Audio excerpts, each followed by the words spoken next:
Warp Speed, o podcast que vai aonde nenhum podcast jamais esteve. Olá pessoal, caros ouvintes, nobres fãs da ficção científica em geral.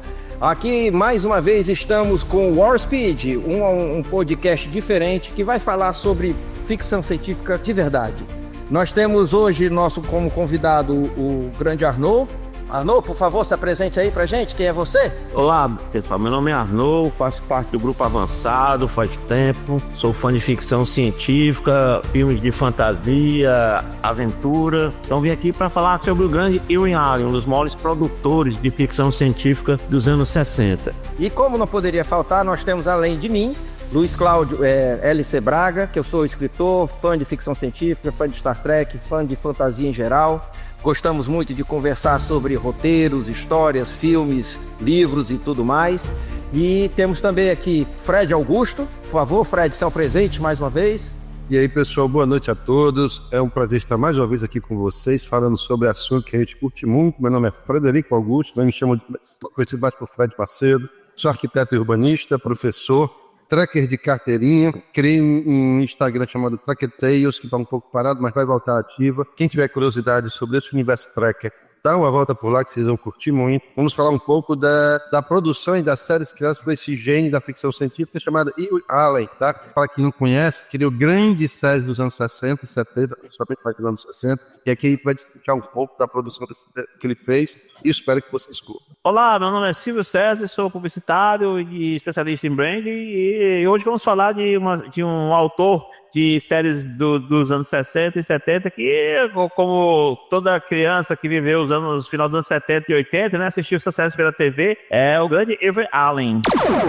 Esse episódio é especial porque trata da ficção científica, mas é da mesma forma que é uma ficção científica mais terrena, mais plausível, porque a gente vai trabalhar com o Irving Allen. Quando você fala em ficção científica, você já pensa em coisas grandes, naves e tudo mais, e ele tinha uma capacidade de fazer a ficção científica de forma mais barata, então ele reaproveitava os cenários e tudo mais. Irving Allen nasceu em 1916, faleceu em 1991, foi um dos produtores e criadores mais influentes da televisão norte-americana, particularmente na ficção científica. Nascido em Nova York, criado pela determinação de criar entretenimento espetacular, Allen se tornou conhecido como mestre do desastre, após dominar o gênero de filmes catástrofe na década de 70. No entanto, seu legado foi primeiro construído através de 4 séries de ficção científicas fantásticas nos anos 60, que revolucionaram a narrativa televisiva e influenciaram gerações de produtores e criadores. Vou falar um pouco da minha experiência pessoal quando criança, nos anos 70, que comecei a ter acesso às reprises de produções. Eu, basicamente, eu diria que antes mesmo de me envolver e me encantar com Star Trek, a série clássica, eu comecei a ter acesso à ficção científica foi através das produções de Irving Allen, né? E assim, o que ele fez nos anos 60, nós tivemos um boom de filmes B, os chamados Pulp Fictions, né, de ficção científica nos anos 50, que era uma espécie de termômetro para tudo que acontecia no mundo. E nesse período, final dos anos 40, anos 50, o mundo explodiu nesse processo de energia atômica. E a ciência começou a ser trabalhada em todos os níveis, principalmente no cinema. Então, houve uma profusão de filmes, alguns com qualidade muito boas, que eu citaria O Dia que a Terra Parou, um dos clássicos de ficção científica, e tinha muita coisa sendo feita, com filminho de baixo orçamento, mas ainda assim eram bem divertidos. E aí, na verdade, o Irving Allen trouxe uma qualidade, principalmente porque ele já vinha com uma certa experiência no cinema, e nos anos 70 ele se consolidou, mas a gente vai falar sobre isso mais adiante. Ele trouxe uma qualidade inesperada, insuspeita para as séries, né? Que a gente vai citar depois aqui em Elementos. E a primeira que eu me lembro de cabeça que eu assisti foi Viagem ao Fundo do Mar. Que essa série, que até hoje eu tenho guardado todos os DVDs, eu consegui comprar num box maravilhoso, todas 5 temporadas, e até hoje eu ainda assisto. Aliás, eu assisto todas, sem exceção. Foi esse universo do Irving Allen que me preparou para assistir Star Trek. Como chegou isso para mim nos anos 70, a cronologia da produção não fazia efeito. Então, assim, muita coisa que foi produzida depois foi vista antes e vice-versa. Então, assim, foi um período muito rico na minha infância. Eu acho que todos da minha geração cresceram assistindo isso. Então ele foi uma grande referência para muitos professores. Eu fui professor universitário, e muitos professores que abraçaram a ficção científica, ciências exatas, física, química, matemática e outras afins, exatamente em função dessa experiência inicial com a ficção científica com qualidade. E era um trabalho feito com pouco orçamento, que era o mais interessante. Muita criatividade, muito roteiro, e como o Luiz falou, muito aproveitamento dos estudos, mas assim o produto final era excepcional. Assim como o Fred, né, eu também comecei a ter acesso à ficção científica pela televisão com as séries do Irving Allen, né? Eu acho que a primeira série que eu assisti dele realmente foi Perdidos no Espaço. Então aquilo para um garoto era fantástico. Você estava lá, você via, tinha uma nave espacial, tinha um robô, que era a coisa mais fantástica que você podia ver. Tinha os alienígenas, que naquela época, claro que a gente não tinha o senso crítico que tem hoje, e os alienígenas eram fantásticos, não interessava. Importante que estava o alienígena lá. E aquela visão do futuro, que você seria capaz de sair da Terra, que você seria capaz de galgar outros mundos, era interessante. Aí veio para mim, a segunda que veio para mim foi Viagem ao Fundo do Mar, que apesar de ser na Terra, o que me fascinou antes de tudo em Viagem ao Fundo do Mar foi o design do submarino, que era um submarino fantástico. Aquele negócio era fantástico. Rapaz, você viu um negócio daquele? Era uma nave espacial dentro d'água. O que mais me chamava a atenção na série do Irving Allen é que ele trazia todo aquele leitmotiv, toda aquela estética, né? Da ficção científica que a gente tinha visto já nos anos 40, 50, né? Ele meio que arrastou isso pra TV, né? Porque você nota que entre as séries dele não tem muita diferença estética, né? Assim, de roupas, de cenários, etc, né? É sempre uma certa constante, né? Ele fazia, muito talvez desse fato de ele, para baratear os custos, né? Talvez ele reaproveitar, né? Os cenários, etc, tá? Mas você vê que é sempre uma mesma constante, né? Assim, as roupas, os temas, né? É uma coisa esteticamente, ele criou quase uma estética própria, assim, né? Da série dele, né? É legal essa questão de você trabalhar principalmente os roteiros, as ideias, que realmente é o que cativa dentro de uma história, seja lá qual for. E o robô, como o próprio Arnaud falou, que no Lost in Space, né, no Perdidos no Espaço, você tinha um robô, você tinha a criança que era vou dizer assim, a âncora, para você pegar justamente o público mais infantil, que era o público que acabava assistindo. E o robô tem uma coisa interessante, ele é o mesmo robô de um dos filmes que é considerado clássicos da ficção científica, que é o filme Planeta Proibido. O Planeta Proibido. Que tem uma outra curiosidade, que o capitão da nave do Planeta Proibido é o ator Leslie Nielsen. Famoso pela série e pelos filmes do Corra que Polícia Vem Aí. Aperta o cinto, o piloto sumiu. Exatamente. Mas... Só fazer um adendo, Luiz. E esse filme, Gene Roddenberry, o grande criador de Star Trek, falou que esse filme foi uma das maiores referências para a criação da série. Então é um clássico, né? Quem não tiver, procure baixar na internet ou compre o DVD ou Blu-ray, porque vale a pena. Luiz, uma coisa, o robô do Perdidos no Espaço foi inspirado no robô do Planeta Proibido, né? Inclusive, o robô do Planeta Proibido, ele chegou a aparecer em Perdido no Espaço, mas fazendo um vilão, né? Exatamente, verdade. O robô do Planeta Proibido, ele era todo preto, ele era todo pintado de preto e tudo mais. E o robô do Perdidos no Espaço, ele tinha uma cara mais, ele tinha uma pintura mais prateada. Mas no frigir dos ovos, quando você bota um robô do lado do outro, eles têm a mesma essência. Você vai botar as imagens dos dois, eles têm os mesmos estilos, os mesmos botões, os mesmos a mão só vai... A mão de pinça, né? Não, a mão de pinça. Ele vai mudar um pouco, talvez, ali nos braços, né? Porque no robô do Planeta Proibido, ele tem uma cara mais... Os braços são mais... São esferas, né? O Hobbit do Planeta Proibido, ele tem 3 dedos. Sim, mas eram 3 pinças, eram 3 garras. Que também foi inspiração pro brinquedo do Comandos em Ação chamado Torak. Alguém se lembra do Torak, que era o grande inimigo? Meu inimigo do menino do Olhos de Águia, do Falcon, não? Sim, você tinha o Falcon, que é anterior ao Comandos em Ação, mas ele fazia parte do Comandos em Ação, e você tinha o Torak, que era o grande inimigo do Falcon. Né? E ele tinha uma mão em forma de pinça, certo? E aí, com a chegada da Segunda Guerra Mundial, com o término da Segunda Guerra Mundial, teve as energias atômicas, que aí começou a entrar tudo em relação à energia atômica. E aí você entra nos anos 60 com um hype enorme de viagens estelares por conta da chegada do homem à Lua, por conta da possibilidade do programa espacial. Começa a ter uma série de filmes de ficção científica nos anos 50, basicamente tudo à base de energia atômica. Era a mulher que ficava gigante, a formiga que ficava gigante. Eram filmes que tentavam captar a imaginação da época. E aí, nos anos 60, você entra com a parte da ficção científica, justamente, juntamente com o Irving Allen, essas questões, lógico, sempre trazendo problemas da atualidade, mas com questões dentro de um ambiente, de uma estrutura de como é que seria a nossa humanidade aqui na frente.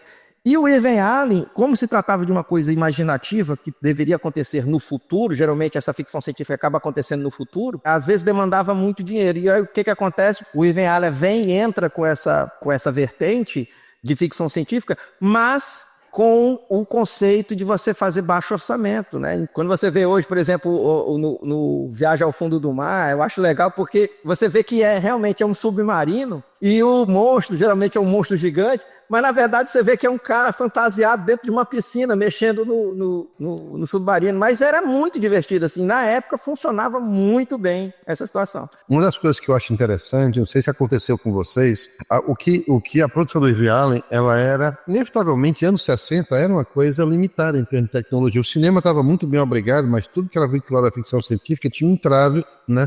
Diferente de hoje, com CGI e outros equipamentos, instrumentos e ferramentas, mas era uma coisa complicada. Então, quando eu comecei a rever uma coisa interessante, quando eu comecei a rever Perdido no Espaço, eu me lembrei da minha ansiedade, fascinação e encantamento que eu tinha toda vez que assistia um episódio novo. E aí depois, em alguns episódios, isso aconteceu em Star Trek também, que não é do Irving Allen, mas aconteceu também em Túnel do Tempo, em Terra de Gigantes, né? Aconteceu também em Viagem ao Fundo do Mar, e eu me lembro um episódio de uma planta que replicava a filha do John Hobson, a Judy. E você vê que a planta é toda feita de pano. E eu me lembro que esse episódio me causava muito medo na infância, e depois que eu fui assistir, inevitavelmente eu tive uma crise de riso, porque era uma coisa assim muito tosca. E aí você vê o esforço que ele tinha de tentar superar e suplantar as limitações tecnológicas da época, um orçamento que não era muito grande, mas ele suplantava com criatividade. Eu admito que atualmente, apesar dos streams, eu sempre recorro, quase sempre, semanalmente, à minha coleção de DVDs e Blu-rays para matar a saudade dessas coleções, dessas séries, porque inevitavelmente ainda,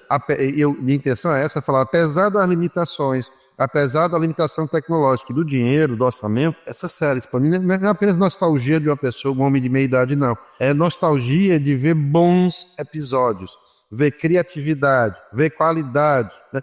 Porque eu acho que tudo como música, a arte é feita para elevar, para encantar, para serenar as almas, para trazer otimismo e esperança. E essas séries todas me trouxeram. Eu cresci vendo isso. Quem não queria ser igual o Capitão Lee Crane? Quem não queria ser igual o John Hobson? Fazer uma viagem do Túnel do Tempo, que é uma das melhores séries que eu já vi. E para mim, tendo ela só uma temporada, ela foi muito mal compreendida, mas eu entendo que ela é uma das mais caras e sempre os estúdios, né? O problema sempre foi a visão econômica limitada e linear dos estúdios que só vê cifras. Ele não via o trabalho que era feito. E Allen foi um visionário, ele foi muito além do seu tempo e simplesmente não se deu o devido valor como outras séries maravilhosas. E aí, nesse século XXI, tentaram fazer alguns reboots, e eu me lembro que em 2002, não sei se vocês sabem, mas tentaram fazer um piloto da série Túnel do Tempo, que foi um fracasso retumbante. Quem tiver curiosidade pode achar esse episódio no YouTube. Vocês sabiam disso? Sim, inclusive esse episódio, ele tem a mão da esposa do Irving Allen, né? Ela ainda estava viva. Sério? E ela era uma das produtoras. Eu ouvi esse episódio há muito tempo. O problema, sabe o que é o problema que eu vejo nesse episódio? Sim. É o problema que eu vejo nos remakes de hoje. O pessoal não respeita o original. Por exemplo, nesse episódio aí, o Doug deixa de ser um cientista, ele passa a ser um militar. É verdade, isso sim. E o Tony vira uma mulher, nada contra as mulheres, mas os dois, o que é que eles, no meu entender, o que é que eles poderiam ter feito? Eles poderiam queriam mulher na série, engrandeceriam o personagem da doutora Anne McGregor. Exatamente. E na série original era só a técnica reserva, mas também tinha grande participação nos episódios. Mas não, aí o cara transformou um cientista num militar. Tirou aquela espontaneidade do Tony, e o Tony se tornou uma mulher já cheia de barreiras. Aí, por isso que o episódio foi tão fraco. Eles tentaram, claro, tinha que modernizar a série, isso é lógico. Você não pode querer que algo que foi feito nos anos 70 passe para os anos 2000 exatamente igual, porque não funciona, tem que haver mudanças. Mas contanto que essa mudança não mate a alma daquilo. O problema é que essas mudanças matam a alma. Vamos por partes. Eu concordo com tudo que você falou, mas por ironia ou coincidência, e eu não estou falando de séries, estou falando de filmes, os maiores filmes, os grandes blockbusters desse século, estou falando dos últimos 25, 26 anos, os filmes foram exatamente aqueles que mantiveram a velha fórmula. Ou estou errado nisso? Você assistir Top Gun 2, desculpa fazer um adendo a isso, tá? Ele mantém a mesma fórmula do Top Gun 1. Então, muitas vezes, essa tentativa de atender, e nós já falamos sobre isso inúmeras vezes, compromete a essência da série, compromete a essência do filme. Muitas vezes, fazer o velho feijão com arroz atende plenamente, né, a expectativa do telespectador, mais do que um prato rebuscado, complexo, sem sabor e insosso, né? E é isso que a gente tem visto. Eu assisti esse filme com tristeza. E é o que ele falou. Não é porque transformaram o Tony em uma cientista. Isso não afetaria nada. Mas é porque transformaram o outro cientista no militar, e militar raso, né? De baixa patente, com pouca capacidade cognitiva, muito mais voltado para a ação do que ao raciocínio. E aí a gente começa a entender.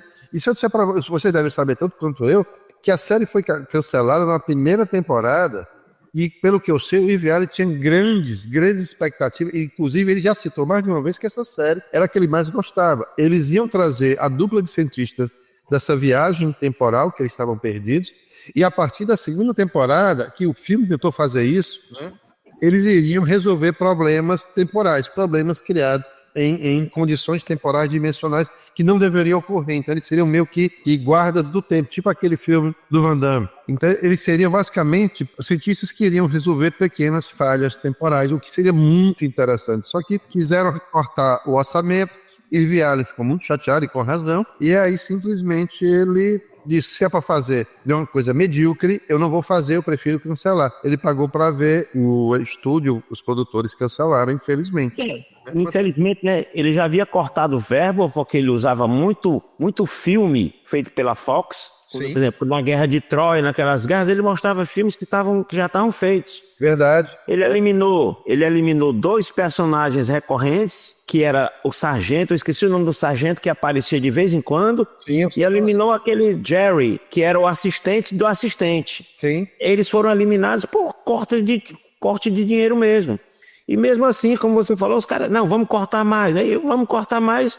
O criador diz, os caras vão... O que é que eu acho que o criador pensou? Eu não vou acabar com o meu trabalho desse jeito. É melhor que ele fique do jeito que está do que ele virar um pastiche daquilo que eu fiz. Esse negócio aí de quando você vai remodernizar é complicado, porque você tem que conversar com as duas gerações, e as duas gerações geralmente são antagônicas. Aí a gente tem que ter a noção da seguinte situação: ou você vai fazer uma continuação onde você está considerando o cânone original, que é isso que eu acho que o Arnaud estava falando, porque se você estava falando dessa situação, ou você pega e faz um remake, e quando você faz um remake, você está tipo assim, olha, eu estou começando do zero, não é que aquilo ali não é importante, aquilo ali é importante, mas eu vou fazer uma releitura.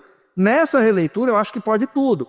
Agora, eu concordo com o que o Fred falou, que é o seguinte: a mudança do gênero do personagem não é totalmente irrelevante. Se era homem, passou a ser mulher, não tem problema nenhum. A questão é que, como foi falado, virou uma coisa mais de ação. E se eu não me engano, esse daí, ele não foi, esse daí foi somente um episódio piloto, e ele nem chegou a ser lançado. Ele vazou para dentro do YouTube, ele nem chegou a ser lançado de tão fraco. Então, sim. Então é que ele foi, isso é verdade. Isso. E outra coisa, tanto isso é verdade que, por exemplo, você tem a série de ficção científica chamada Battlestar Galactica, que é muito boa, que acho que foram 3 temporadas e as 2 foram muito boas, mas a terceira, por questões, de novo, de custos, passaram para a Terra, aí ficou uma coisa horrível, mas fizeram uma releitura, fizeram um reboot, na verdade foi um reboot, em 2005, Cara, aquela série lá é excepcional. E detalhe, o Starbuck na original era um homem. E a Starbuck nessa nova é uma mulher. E não tem problema nenhum, tá perfeita. Eu ia fazer esse comentário sobre. Você tinha me lembrado dela, de Battlestar Galactica, que realmente. Só que ela foi feita em 78, a primeira temporada, só teve uma temporada. Aí depois, em 1980, eles tentaram resgatar, mas o estrago já estava feito, porque a série, que não é a série do Irving Allen, deixa bem claro aqui, então só teve uma temporada, só que todos os erros do mundo os produtores fizeram. O estúdio resolveu, tanto é que quando cancelaram a primeira temporada foi tão traumático para as crianças, que teve um jovem de 14, 15 anos que tinha problemas cognitivos, era neurodivergente, mas ele estava melhorando porque assistia a série quando os pais souberam que a série foi cancelada. Ele soube, ele se suicidou. Então, esse trauma nos Estados Unidos gerou... Eles passaram um ano tentando resgatar a série e voltaram em 1980, só que nesse hiato temporal de um ano, mudaram o roteiro, mudaram todos os processos. É que nem a série do Buck Rogers, que vinha com uma proposta e para tentar manter os telespectadores e o percentual de pessoas assistindo, mudou por completo e no final acabou piorando. Com a mesma coisa, em 1980 mudaram, o roteiro foi totalmente alterado, chegaram na Terra e o estrago foi feito. Mas em 2005, o reboot foi maravilhoso. Não importa o gênero, não importa a orientação sexual, não importa o personagem, o que se importa, aqui estamos levando em consideração, é o respeito à essência da série. É preciso que haja esse respeito. Senão a gente fica procurando cifras e comprometendo a qualidade. E é isso basicamente que nós estamos vendo hoje. Então, o que ele fez naquela época, e os estúdios não compreendem, nunca compreenderam, tá? É que o que ele estava fazendo era anos à frente do que poderia ser feito. Ele era um desafio. E o trabalho dele era único. Quando começou o Viagem ao Fundo do Mar, já havia visto o telefilme de 1961. Sim. Com um elenco totalmente diferente. Acho que o capitão era um ator chamado Walter Pidgeon, certo?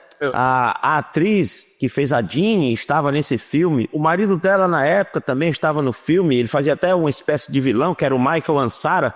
Michael Ansara sempre fez vilão em tudo que é filme. Então, inclusive, essa história do telefilme foi repetida em um dos episódios de Viagem ao Fundo do Mar, a série. Que era a Terra estava em perigo... existia o cinturão de Van Allen, a Terra ia pegar fogo e o Almirante Nelson tinha uma solução, mas a solução não era encontrada, não era, vamos dizer assim, não tinha um reforço da maioria dos cientistas, só ele achava aquela solução correta e os outros não. E ele se tornou meio que um cara rebelde. Não, vou fazer do meu jeito e o meu jeito é o único que está certo. Lutando contra todos os cientistas da Terra, né? Reza a lenda, né? Que o Irving Allen, ele tentou, com a Marinha Americana, entrar num submarino atômico para saber como é que era um submarino atômico. Lembrando que o primeiro submarino atômico de verdade, mesmo nos Estados Unidos, era de 1957, né? Era um Nautilus. Mas aí a Marinha Americana disse, não vai entrar nada. Aí eu falei, bom, já que eu não posso entrar, eu vou imaginar. Então, você olhando realmente o submarino civil, ele é enorme. Para um submarino de verdade, ele não faz sentido, ele é enorme. O teto dele lá em cima, ele tem janelas panorâmicas, certo? E uma curiosidade, se você notar, existe uma diferença entre o submarino da série e o submarino do telefilme, né? O submarino da série tem 8 janelas na frente. Não, 8 não, 4. O submarino do filme só tem 2, né? Mas ele reaproveitou a maioria dos cenários. É lógico que ele não é doido de fazer tudo aquilo de novo. Uma coisa interessante, da série, ele só reaproveitou um ator que está no filme e que apareceu por muito pouco tempo, que é o Kowalski, que para nós na dublagem virou Kowalski, e é muito mais sonoro em português você chamar de Kowalski do que você chamar de Kowalski, né? Que é o ator chamado Del Monroe. Foi o único que foi. E como marinheiro raso, né? Mas o Kowalski, se você prestar atenção na série, ele é o salvador do civil. Sem o Kowalski, o civil já teria afundado umas 10 vezes. Inclusive, esse Kowalski, ele foi homenageado naquele Pinguins de Madagascar, entendeu? Eu achei muito massa, assim, Kowalski! Inclusive, do próprio Pinguim de Madagascar, eles fazem referência, porque quando tinha algum perigo no civil, que era o submarino, né, o nome do submarino, aí ele dizia assim, Kowalski, ele chamava lá o Kowalski, aí no Pinguim de Madagascar também disse, Kowalski, faça alguma coisa que não sei o que lá. Aí o marinheiro Kowalski, ele fazia dupla com outro ator que fazia o Patterson, né, que o Patterson de vez em quando era o ajudante do Kowalski. era um ator chamado Paul Trinca, certo?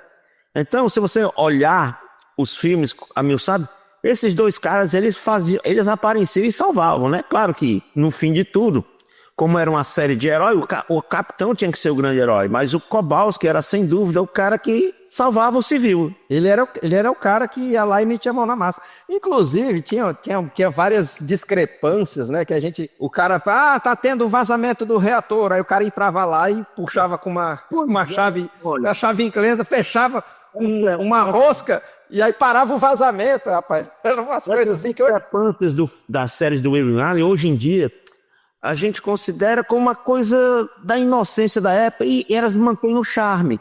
Porque como é que você vai ter uma sala de reator de um submarino onde todo mundo entra? É verdade, é complicado. Eu acho que é porque faz parte também de uma construção de imaginário, né? De ficção científica coletiva, né?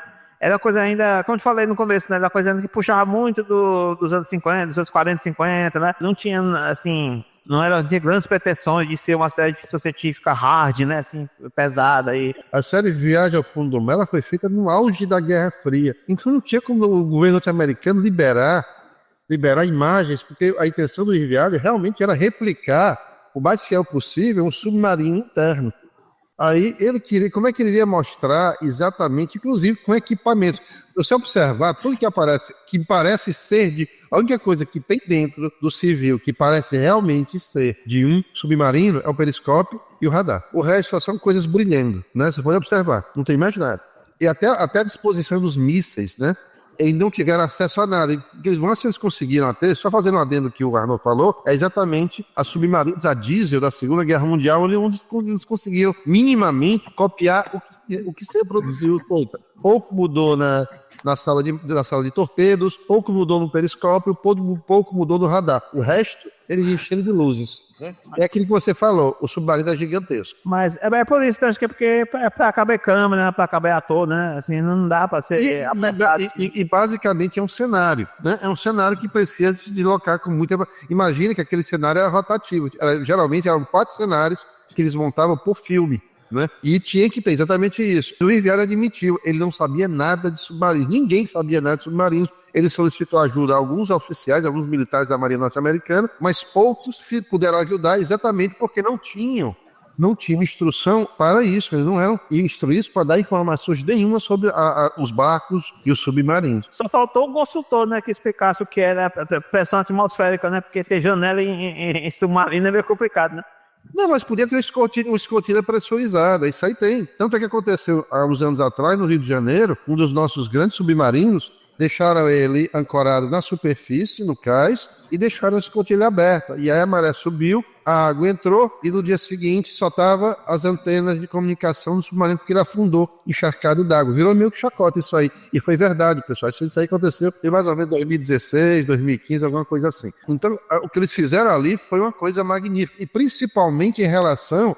Por exemplo, eles copiaram aquele sininho, é muito fácil, porque aquele sino é de pesquisa científica, então ele conseguiu ter acesso. Tanto é que era um dos elementos mais fiéis do que existia. Aquele sino realmente era daquele jeito, nos anos 60. No conto da criatividade foi exatamente o subvoador. O subvoador é uma das peças mais icônicas da série, que eu acho uma das mais belas. Na minha cabeça, esse subvoador não é o mesmo subvoador que é usado no filme Cidade no Fundo do Mar? É sim. Olha, o subvoador... É a mesma coisa. Ele só apareceu na segunda temporada, né? Porque na primeira temporada ele só tinha um sino de mergulho e tinha aquele submarino, mini submarino que eles usavam, né? Aí realmente ele precisava de algo, porque ele queria, o cara ficar preso dentro do submarino, porque ele pensou, o cara ficar preso dentro do submarino restringe muito a movimentação. Então o subvoador foi uma criação fantástica, foi uma ideia incrível dele, né? Foi o teletransporte, né, dele, né? Ele tinha que sair, ele não podia ficar, tem que ir pra ilha, eu tenho que levar o submarino até a beira da ilha, e como é que eu saio daqui? O pessoal vai nadando, vai num bote de borracha. Não, a criação do subvoador é fantástica. E também porque, de acordo com a série, ele estava praticamente há 20 anos no futuro. Isso nos anos 60, estava com um grau de evolução tecnológica em termos de equipamentos bélicos, no caso um submarino nuclear. Eles imaginavam que 20 anos depois isso seria fácil. Se você prestar atenção nas datas quando eles mostram as datas das aventuras, né? Ela se ocorrem, né? Que passam entre 1978 e 1982. Isso mesmo. Não, já teve episódio, viu, Arnold? Que ele também já viu episódio de 1985. Eu fiquei curioso, porque eu comecei a assistir o episódio que é 1985. Que é basicamente 20 anos depois.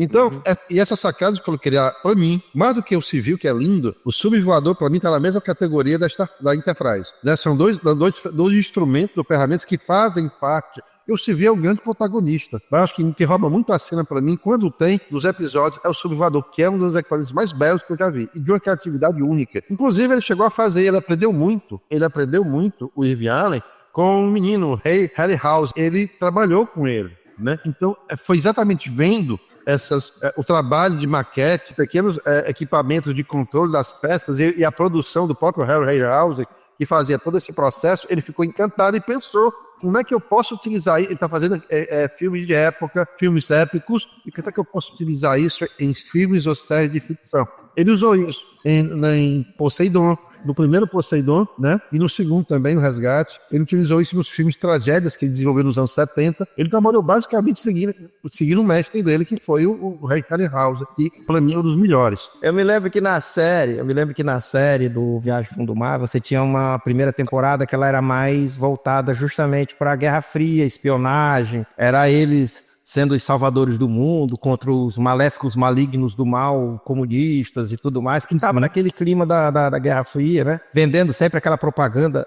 norte-americana que eles são os bons, que são os legais e tudo mais. Eu acho que foi a partir da segunda temporada que aí teve aquela mudança, que lá na primeira temporada ela era em preto e branco. A partir da segunda temporada que ficou colorido, e aí eles começaram a trabalhar as questões de monstros marinhos. Inclusive nos episódios de Viagem ao Fundo do Mar, da mesma forma que Perdido no Espaço utilizou o robô do filme O Planeta Proibido, eles utilizaram também o personagem de O Monstro da Lagoa Negra. Não sei se vocês lembram, né?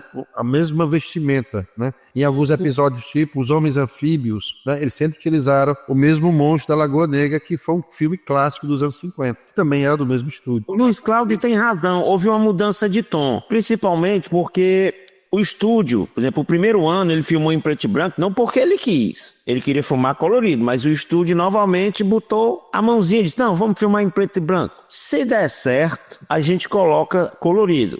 Então, realmente, no primeiro ano, houve vários episódios com temas de espionagem. Mas também já tinha a ideia do monstro, que se vocês lembram, no primeiro ano já havia um episódio baseado no Moby Dick, que era um cientista, que a esposa dele, inclusive, era a atriz que fazia Maureen Robson, que o cientista ficou louco por uma baleia, porque a baleia afundou o navio dele e ele foi atrás. Certo? Já havia esse tom, mas realmente o tom mudou. E na segunda temporada tem um episódiozinho também de espionagem, que é muito bom, que é um episódio que o Capitão Crane passa a noite nadando nos canais de Veneza depois de ter levado um tiro. A lá James Bond, né? Caramba, era muita coisa assim, exagerada. Eu me lembro do real.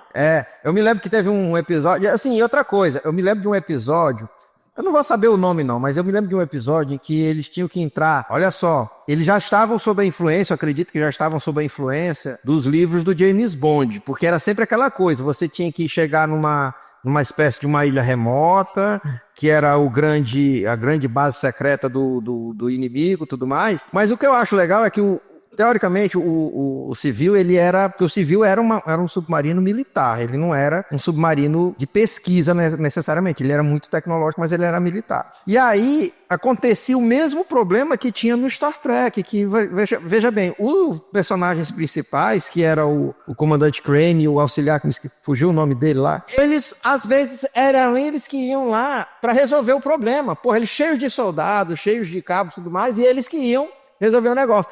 Então, me lembro de um episódio que o submarino ficava parado assim perto da ilha, e aí eles iam nadando até para poder entrar dentro da base, e aí tinha aquela situação que eram os soldados inimigos andando para lá e para cá com a arma, e aí eles ficavam de costas para a água.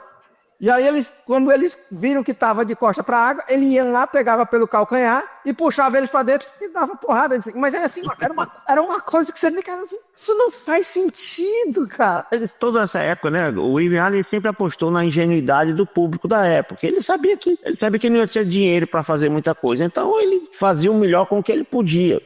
Mas teve invasão, ó, na parte teve invasão de base secreta dentro de caverna. Teve que era uma ilha que o grande grande imagem de chocante era um cara que parecia um gigante, mas na realidade era só um efeito visual. O Irving Allen aproveitou o que ele pôde, sabe? Eu vou usar um termo bem nosso. O Irving Allen, ele tirou leite de pedra com o que deram pra ele. Sim. Eu não tô aqui desmerecendo, não. Eu só tô querendo dizer assim que não, cara, eu tenho lembrança de Viagem ao Fundo do Mar hoje que quando eu olho aqui, rapaz, eu não notava isso quando eu era pivete, né? Na minha opinião, realmente, Viagem começou a se perder, assim, em termos até de roteiro, a partir da terceira temporada, quando houve alguns roteiros bem rasos mesmo, que o problema era resolvido assim, era problema, e eu resolvi em 5 segundos. Aí eu ficava, bicho, é complicado. Mesmo na época, mais jovem, eu achava, como é que ele resolveu isso em tanto problema em 2 horas? Mas, aí a gente sabe, né, que era falta de dinheiro, né? É só fazer um adendo que o Luiz falou sobre a militarização do civil. Se você observar bem, quando qualquer militar, qualquer Forças Armadas norte-americanas se candidata ao programa de astronauta, eles dão baixo na sua carreira, apesar de continuarem com a sua patente. Eles vão ser astronautas, vão ser treinados para serem astronautas e lá, porque a NASA é uma instituição civil. A mesma coisa na fundação do Almirante Nelson. Se você observar, apesar do uniforme ser muito semelhante, as divisas, principalmente as patentes metálicas que aparecem na gola e no cap, não é o símbolo norte-americano. É o símbolo da fundação. Tanto é que no primeiro episódio, aliás, é o primeiro episódio piloto, que não era o Capitão Lee Crane. Deixa eu me lembrar do primeiro episódio piloto, que era 11 dias até o fim, se não me falha a memória. Tá? No final, morre o capitão que ia assumir o civil, que ele é morto por espiões, e aí o Almirante Nelson pede a sugestão de um capitão que tem experiência, seja confiável, e aí o Lee Crane é indicado. E ele, no primeiro episódio, ele fica como experiência, e no final ele recebe um telefone que foi dado baixa a ele como capitão da Marinha para que ele pudesse assumir ser capitão do civil. Ou seja, o civil é uma nave científica, apesar de estar a serviço do governo norte-americano. Vocês entendem? Basicamente é como se fosse a fundação do Almirante Nelson equivalente à NASA. A NASA é uma administração civil prestando serviços, criada e prestando serviços pelo governo norte-americano. E alguns episódios mostrava isso, quando tinha um personagem que era oficial da Marinha. Você vê que no cap dele e nos dragões, ou seja, na gola e no ombro, né, você via nitidamente as divisas da Marinha. Já deles é um pouco diferenciada, apesar da patente existir. Existe o almirante, existe o capitão, existe o número 1, que é o chip, existe os oficiais, existe os suboficiais que usam cores coloridas. Eu acho muito interessante essa preocupação do Irving Allen de manter essa visão do governo. Eles sempre mantiveram. Todo político, todo militar que quer seguir uma carreira política ou quer ser astronauta, abre mão, inevitavelmente, da sua carreira militar. A intenção é bem clara. Não dá para vincular essas duas coisas. E esse detalhe, o Irving Allen se preocupou muito. Se você observar os títulos dos episódios, primeira e segunda temporada, tinha a preocupação de ser uma série de espionagem, de ação, de luta, né? E a partir da terceira, com a queda da audiência, e houve essa queda, e o que o Arnaud falou, realmente a partir da terceira, da queda de Dandô, e já existia Star Trek que estava roubando as atenções, aí pronto, é ladeira abaixo, aí começaram a criar título absurdo, o Homem-Lava, o Povo Inseto, e por aí os nomes, né? Cada título era mais espalhafatoso, e a história cada vez mais inverossímil do que era anteriormente. Mas para quem era fã, não se perdeu nada, porque a gente gostava, era criança, né? Te amava. Quando eu era mais novo, realmente ficava confuso. Peraí, esses caras são militares ou não são militares? Porque pra gente que não entendia essa passagem, ficava complicado na hora. De repente ele servia o exército, a marinha, de repente ele não servia a marinha. Ele dizia que servia um submarino de pesquisa, outras vezes não era. Infelizmente, ele também lembrou dessas coisas absurdas da terceira temporada, né? O Homem-Teto. Rapaz, tem um episódio era civil contra os homens lagosta, pelo amor de Deus, bicho. São os melhores, né? O monstro do vulcão, o Homem-Planta, a Bomba Humana, o Monstro de Lagoa Negra. Olha só, até o Monstro de Lagoa Negra eles trouxeram. Tem um monstro filme, né? As Bonecas Mortais, A Ameaça dos Robôs, o Homem de Vidro e a Criatura de Aço. E daí foi avacalhando. A quarta temporada foi igualzinho. O Ataque dos Vampiros, A Maldição da Múmia, né? O Monstro de Lava, o Homem Inseto, o Cérebro Gigante, o Homem Planta voltou de novo, o Retorno do Homem Planta, né? Só uma curiosidade, Fred. Esse episódio aí das bonecas, o grande vilão era o Vincent Price. E se eu disser para você que tinha um episódio, que eu não estou lembrando o nome, eu não me lembro nem qual é a temporada, que o Civil encontra Atlântida. Teve um terremoto, o Civil estava perto, e aí houve um deslocamento e apareceu uma pequena cidadela com grandes sarcófagos metálicos, centenas, se não milhares, né? E eles coletam um e conseguem abrir. E aí encontram pessoas que estavam em estado letárgico, não era em criogenia, era outro processo, enfim. E o ator que fez isso, o ator que estava lá, o nome dele é o Robert Duvall, que fez O Poderoso Chefão, né, que fez outros tantos filmes, cara, excepcionais. E acho que era a primeira aparição dele na tela. Lembrando que a série ela começou em 64, ela foi até 68. Realmente teve esses episódios que eram cada vez mais absurdos. E eu queria falar que, por exemplo, o nome do submarino, que é Civil, ele na verdade ele é Sea de mar e View. Então era tipo visor do mar, visão do mar, alguma coisa assim nesse sentido. Porque quando você fala em português, ele parece outra coisa. Eu entendo que o Civil, o submarino, né, do Viagem ao Fundo do Mar, ele tem essa característica de ser uma propriedade privada, de pesquisa e tudo mais. Mas como você bem falou, Fred, ele é bancado pelos militares americanos, da mesma forma que a NASA, ela tem orçamento do governo e tudo mais para você poder fazer, porque tem a ver com estratégia, tem a ver com segurança e tudo mais. E além disso, né, dessa questão do civil, eu me lembro, mas a minha mente pode estar me enganando, a minha memória pode estar me enganando, mas eu me lembro, quando você falou aí de Atlântida, que eles encontraram Atlântida, eu me lembro que eu acho que teve um episódio, teve um filme em que eles reaproveitaram o submarino civil, e eles acabaram chegando numa espécie de ilha, que eles passaram por debaixo lá de um negócio, e tinha dinossauros nessa ilha. Sim, lembro demais. Eu não me lembro se é um filme ou se é um episódio, mas eu achei interessante porque eles aproveitaram essa questão da fantasia e tudo mais. Tem uma curiosidade, 64 a 68 foi Viagem ao Fundo do Mar, aí de 65 a 68 foi o Perdidos no Espaço, de 66 a 67 foi o Túnel do Tempo, e aí a partir de 68 é que veio o Terra de Gigantes. É interessante que em algum momento tinha 3 séries que estavam bombando na televisão, que era Viagem ao Fundo do Mar, Perdidos no Espaço e Túnel do Tempo. Você acha que vocês que assistiram mais a série do que eu, vocês acham que esse fato dessa série, A Viagem ao Fundo do Mar, ter se tornando mais camp com o passar dos episódios, acabou influenciando as outras produções, tipo Lost in Space, que é mais... Ou Lost in Space começou também sério e passou a ser mais camp com o passar do tempo? Cara, é o seguinte, eu acho que influenciou porque a emissora queria o público infantil, certo?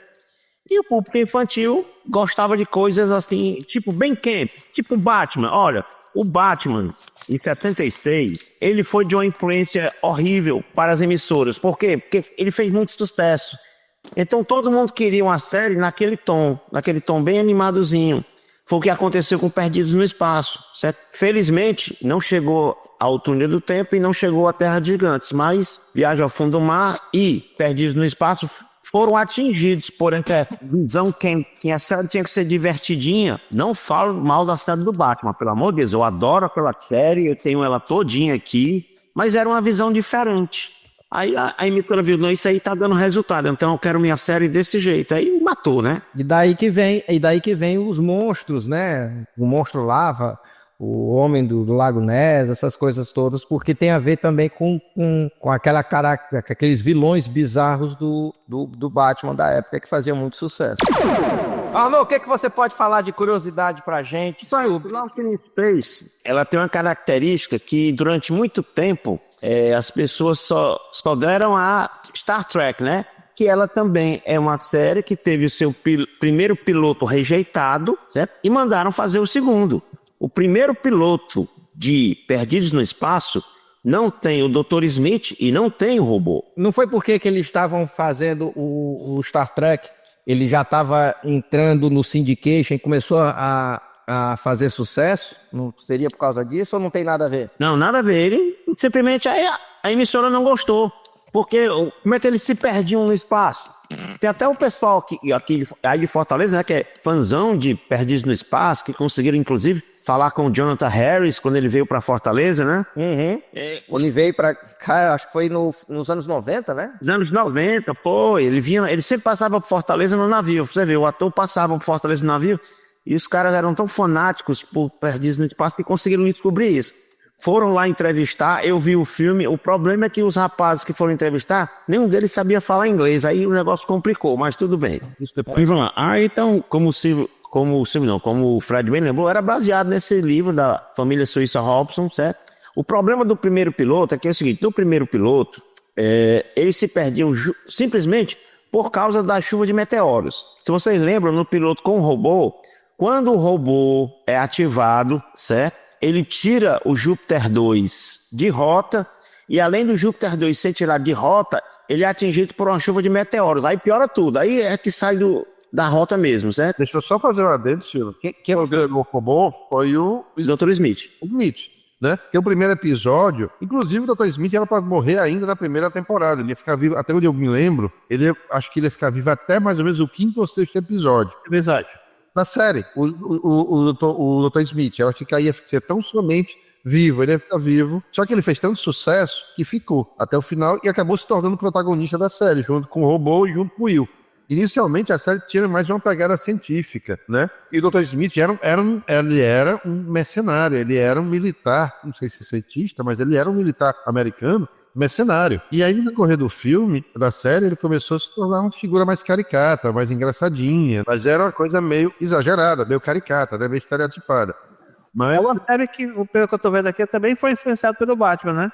o Batman teve uma influência muito anárquica nas séries, né? Porque ele estava conseguindo, com pouco orçamento e muita frescura, ele estava fazendo a festa. Era muito engraçado. Primeira temporada era uma pegada mais séria. Dr. Smith era um vilão. O Dr. Smith, ele entrou no T2 por acidente. Ele foi para sabotar o robô e dormiu. Ele era criminoso e assassino. Ele ia matar a família Robson. Ele era um assassino. Ele queria depois sabotar a viagem, ou seja, ia deixar a família à deriva, ia morrer, tá? Era um assassino que ia morrer no 5º ou no 6º episódio, que eu não me lembro qual era o episódio, mas era o 5º ou 6º. Eu não sei porque, eu adorei aquela versão do Perdidos no Espaço de 98, que era com William Hurt.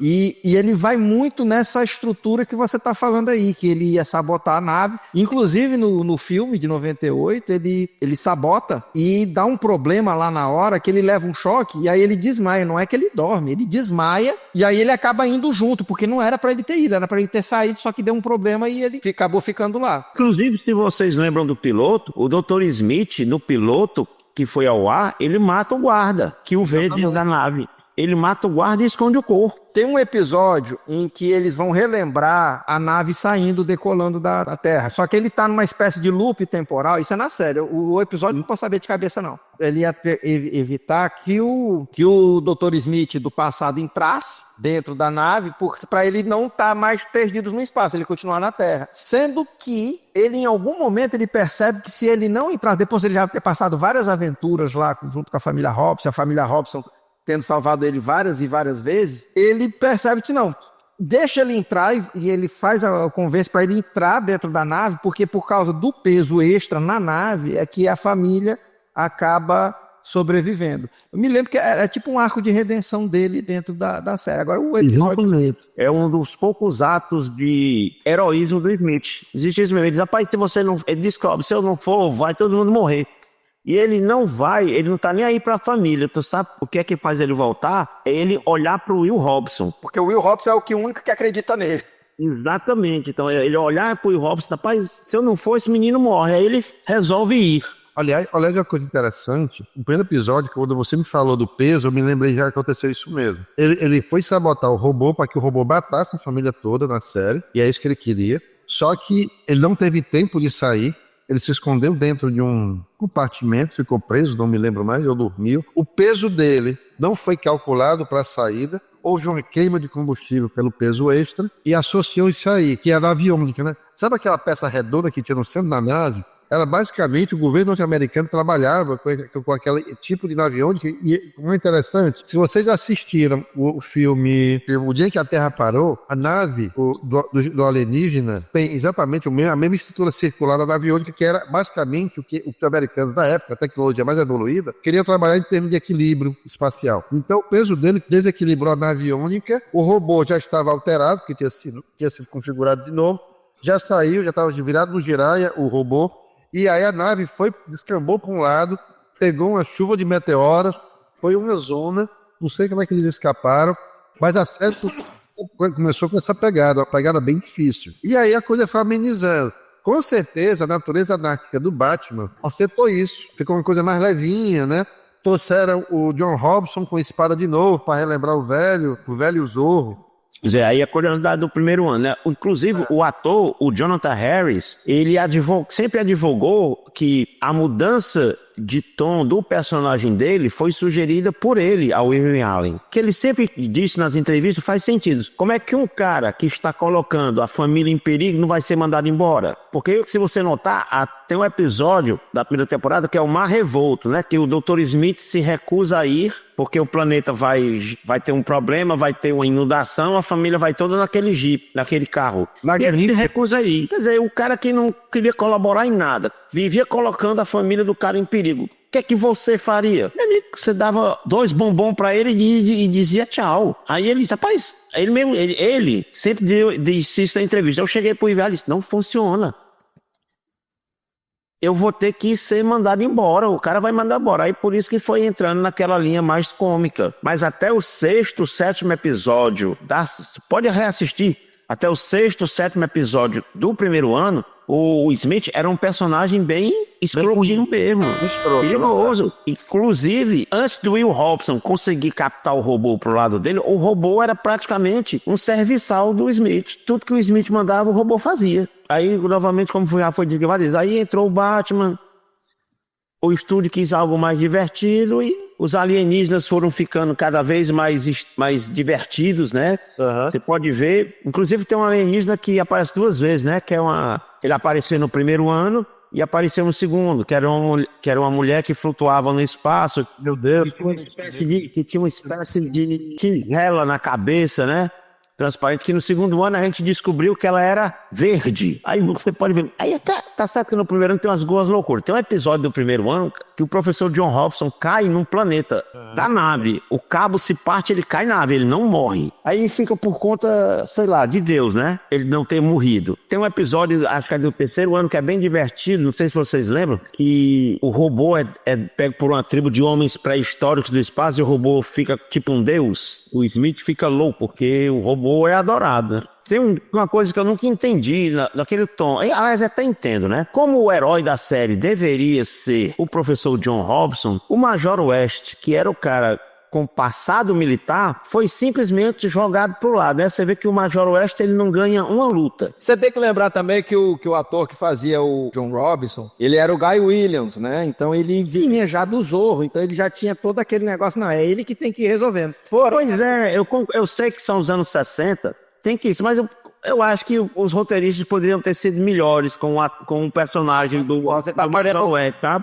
Ele poderia pelo menos ajudar, porque ele nunca ajuda, cara. Ele leva o primeiro murro e ele desmaia. É o chamado MacGuffin, né? O pessoal ele só fazia era tipo uma escada pro Guy Williams. Mas não só isso, né, cara? Você tem todo... a série, ela é influenciada, inclusive, pelo próprio contexto social da época, né? Porque tem uma história que eu gosto muito que quando tu conta, que é aquela que o John Robinson, ele precisa sair com o Major West para ir resolver alguma coisa. E aí ele só tem uma pistola. Tu sabe contar melhor do que esse negócio. Aí ele deixa com quem essa pistola? Pra poder proteger. Foi o Robinson. Você vê, tem a mulher dele, que é adulta, tem a Judy, que já é uma mulher adulta. Ele entrega a pistola laser pro menino. 9, 10 anos. Aí entrega a pistola, ainda diz a dublagem da época é fantástica, né? Will, tome conta das pequenas. menino com a pistola na cintura. Eu disse, rapaz, na época eu já achava estranho. Como é que é, bicho? É um menino. O menino fica com a pistola e a mulher... Uma curiosidade, no primeiro episódio, quando eles estão apresentando os personagens, né?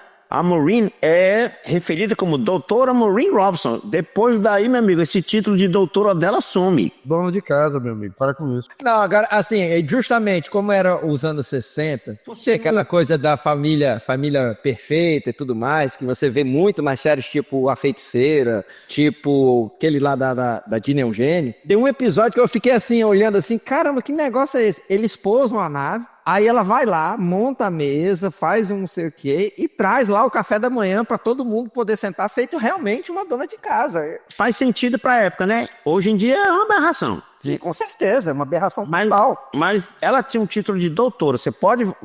A dublagem em inglês também, ela tem um título de doutora. Não é só na dublagem em português, não. Ela é a doutora, mas só que a gente nunca soube por que é doutora. Nós não somos idiotas de fazer como o pessoal de hoje. Não, isso não pode existir. Cara, era uma época. A gente tem que entender a época. Na época que aquilo foi feito, aquilo funcionava. Tem que contextualizar, você tem que pegar. Você tem que vir entender assim que era a situação que dava para fazer, mas ao mesmo tempo você entender as coisas que eles fizeram, que tinha todo um contexto. Ele trabalhava histórias de aceitação, trabalhava histórias de empatia. Tem um episódio em que ele encontra, acho que a partir da terceira temporada, foi na segunda, que o Jonathan Harris ele passa a ser o principal da série e os outros, todo o resto da família passa a ser coadjuvante, né? Que como vocês falaram, passa a ser os três, né, principais, é o robô, o Will Robson e o Dr. Smith. E aí tem um episódio em que o Dr. Smith ele encontra uma espécie de civilização ou entidade que transforma ele praticamente,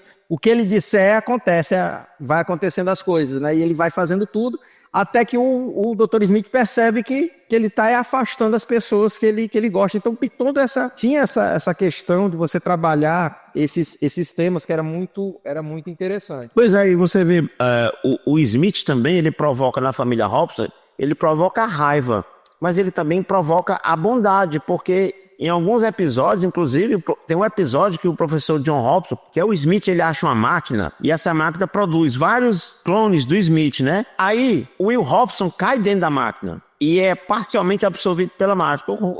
O John Robson fica louco da vida e manda o Smith embora. Ele, não, pode ir embora, você sai daqui. Aí no fim do episódio, então, volte. Aí ele diz, eu vou me corrigir, não sei o que lá. Você olha pro John Robson e você vê que o personagem sabe que ele não vai se corrigir, mas ele também não pode mandar o cara embora, porque não faz parte da personalidade do herói, né? Fazer isso. Não, você fica aqui que eu dou um jeito. A série, quando ela foi cancelada, já existiam roteiros prontos, já existiam cenas gravadas e de repente o estúdio decidiu que não ia mais continuar. Os atores foram avisados por telefone. O Jonathan Harris fala isso, ele recebia um telefonema em casa dizendo que eles já estavam preparados para trabalhar. Alguém lá no estúdio achou que, rapaz, não dá certo não, bora terminar. Haviam roteiros escritos, cara, é impressionante. Seria por causa porque estava aumentando os custos da produção, porque inicialmente era mais barato e aí parece que as coisas foram aumentando. Foi ficando mais caro, né? Quer dizer, inclusive, ela, na minha opinião, ela terminou com um episódio que eu acho fraquíssimo, que é o Planeta da Sucata. Cara, teve o Planeta da Sucata, teve um planeta de plantas lá, que tinha um cara que era uma cenoura gigante, pelo amor de Deus. Eu só sei o seguinte, eu não me lembro exatamente de qual episódio, de qual temporada começou. Você percebe em que a partir de um determinado momento, a história, ela começa no episódio anterior, onde começa com ponto incitante, né? Ah, já terminou, estamos aí, tá tudo bem, vamos lá, vamos conhecer isso, não sei o que tal. Aí acontece um problema, aí trava a imagem. Não perca na próxima semana mais um excitante episódio de Perdidos. Esse se tornou mais comum na segunda temporada, sabe? Foi assim, você terminava com gancho, né? Assim. Não, mas é porque antes ele não tinha esse gancho, a história terminava e você começava na hora. Aí dessa vez não, ele terminava com gancho, mas só que não terminava com gancho. Na verdade, ele terminava com a história mais ou menos bem. Realmente, a maioria das histórias da primeira temporada terminavam. Da terceira mesmo é que começou. Aí você vê que na terceira temporada a abertura mudou. É aquela que faz 7, 6, 5, 4, que aparece a foto deles. Ficou uma abertura mais chamativa. Aí eu sei, então, terminou dessa forma assim, completamente esquisita, né?